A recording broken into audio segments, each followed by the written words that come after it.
Nearly 18 months after Britain voted to leave the European Union, Prime Minister Theresa May declared that a breakthrough had been reached in Brexit negotiations Friday so talks can finally turn to trade.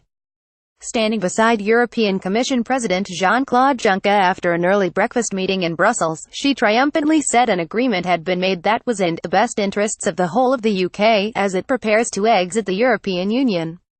The proposed deal, published in a 15-page document, focuses on three key areas: the rights of the 3 million EU citizens living in the UK and the 1 million UK citizens living in the EU, the relationship between Northern Ireland, which will leave the EU along with mainland United Kingdom, and the Republic of Ireland, an EU member, and the divorce bill that Britain must pay in order to cease its membership. "We have now made the breakthrough we needed," Juncker said, adding that the result was, of course, a compromise. He said he would recommend the deal be approved by the remaining 27 member states at a summit next week. The announcement was lauded as a huge victory by May's supporters.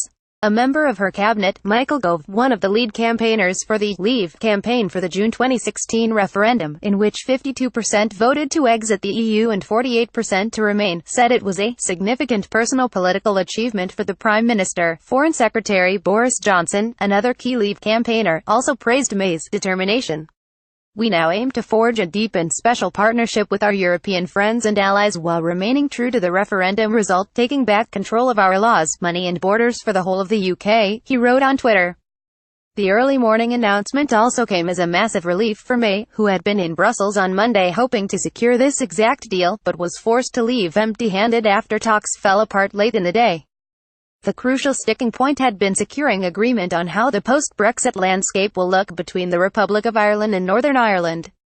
Politicians on all sides have repeatedly said they do not want Brexit to see a return to a hard border between the two regions, which were marred by 30 years of sectarian conflict until the Good Friday Agreement was signed in 1998, but suggestions on Monday that the deal being struck would see Northern Ireland receive special status and stay within the customs union and single market while the rest of the United Kingdom left both were quickly shot down.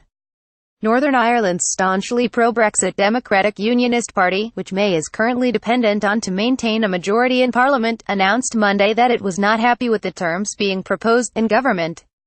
Leaders in Wales and Scotland as well as London Mayor Sadiq Khan said if Northern Ireland were granted some sort of half-in, half-out arrangement, they too would seek such a deal. The majority of voters in Scotland and London voted to remain part of the EU in the referendum.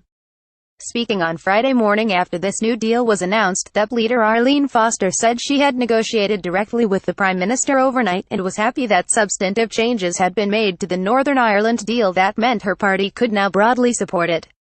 Crucially, the joint report from the negotiators guaranteed that no hard border will emerge between Northern Ireland and the Irish Republic, but also that no new regulatory barriers will exist between Northern Ireland and the rest of the United Kingdom. It also says that Northern Ireland's businesses will retain the same unfettered access to the UK's internal market after Brexit. "For me, it means there is no red line down the Irish Sea," Foster said. "We have the very clear confirmation that the entirety of the United Kingdom is leaving the European Union, leaving the single market, leaving the customs union, and I think that's a very important statement to have." However, she added that there was still more work to be done on many of the specifics of the border issue, which required clarification before her party could guarantee how it would vote on the final deal. Friday's developments come after months of tense and often ill-tempered negotiations and a night of telephone diplomacy for May, who flew to Brussels in the early hours to meet Juncker face-to-face. "Getting to this point has required give and take on both sides," May said. Juncker's Chief of Staff Martin Selmayr posted a photo of white smoke emanating from a chimney when the breakthrough finally came around 6 a.m. In terms of the divorce bill, a figure was not revealed Friday morning, but it is reportedly about $53 million.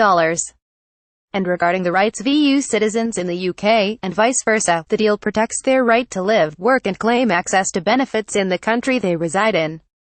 But the European Court of Justice will be the ultimate arbiter of their rights for 8 years after the final Brexit deal is agreed upon, a clause that has angered many hardcore Brexit supporters who campaigned in the referendum for Britain to take back control of the country's courts and borders. "It's pathetic," said Nigel Farage, former leader of the UK Independence Party.